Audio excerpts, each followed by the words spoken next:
India New Zealand அணிகளுக்கு இடையிலான champion ட்ரோஃபியினுடைய இறுதிப் போட்டி பற்றிய பார்வையை இன்றைய விளையாட்டுச் செய்திகளிலே நாம் பார்க்கலாம். கடந்த ஞாயிற்றுக்கிழமை துபாய் இன்டர்நேஷனல் சர்வதேச கிரிக்கெட் மைதானத்தில் ஆரம்பமான இந்த போட்டியில் நியூசிலாந்தினுடைய அணித்தலைவர் மிச்சல் ஸ்டாண்ட்னர் நாணய சுழற்சியில் வெற்றி பெற்று முதலில் துடுப்பாட்டத்தை தெரிவு செய்திருந்தார்.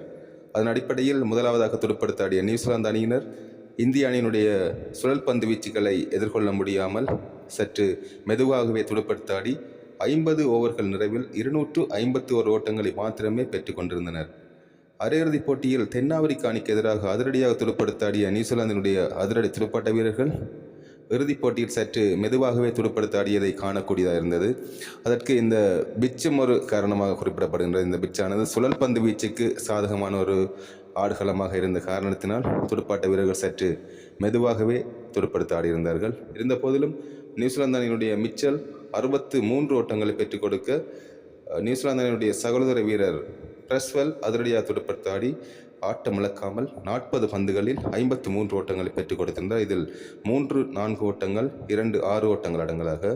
அத்துடன் நியூசிலாந்து அணியினுடைய ஆரம்ப துடுப்பாட்ட வீரர் இடதுகை இளம் துடுப்பாட்ட வீரர் ராச்சின் ரவீந்திரா அதிரடியாக துடுப்படுத்தாடி 29 பந்துகளில் 4 ஓட்டங்கள் 6 ஓட்டம் அடங்கலாக 37 ஓட்டங்களை பெற்றுக் கொடுக்க இறுதியில் நியூசிலாந்து அணியினர் 50 ஓவர்கள் நிறைவில் 7 இலக்குகளை இழந்து 251 ஓட்டங்களை பெற்றுக் கொடுத்திருந்தனர். பந்துவீச்சில் இந்திய அணி சார்பில் வருண் சக்கரவர்த்தி மற்றும் குல்தீப் யாதவ் ஆகியோர் தலா 2 இலக்குகளை கைப்பற்ற, முகமது ஷமி மற்றும் ரவீந்திர ஜடேஜா ஆகியோர் தலா 1 இலக்குகளை கைப்பற்றியிருந்தனர்.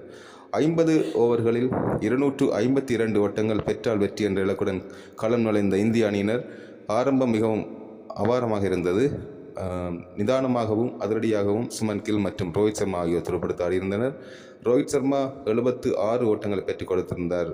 7 4 ஓட்டங்கள் 3 6 ஓட்டங்கள் அடங்கலாக. சுமன் கில் தன்னுடைய பங்குக்கு 31 ஓட்டங்களை பெற்றுக் கொடுக்க, ஸ்ரேயாஸ் ஐயர் இந்த தொடர் முழுவதும் ஒரு சிறந்த துடுப்பாட்டத்தை வெளிப்படுத்தி வருகின்ற ஸ்ரேயாஸ் ஐயர் 48 ஓட்டங்களை பெற்றுக் கொடுத்திருந்தார். KL ராகுல் நிதானமாக துடுப்படுத்தாடி இறுதி வரை ஆட்டம் இழக்காமல் 34 ஓட்டங்களை பெற்றுக் கொடுக்க, கார்த்திக் பாண்டியா அதிரடி காட்டியிருந்த போதிலும் 18 பந்துகளில் 18 ஓட்டங்களை பெற்றிருந்த போல ஆட்டம் இழந்திருந்தார். இறுதியில் ரவீந்திர ஜடேஜாவும் KL ராகுல் இணைந்து நிதானமான ஆட்டத்தினை வெளிப்படுத்த இந்திய அணியின் 49 ஓவர்களில் 6 இலக்குகளை இழந்து 254 ஓட்டங்களை பெற்று 2025 ஆண்டுக்குரிய சாம்பியன் ட்ரோஃபியினுடைய கிண்ணத்தை கைப்பற்றி கொண்டிருந்தனர்.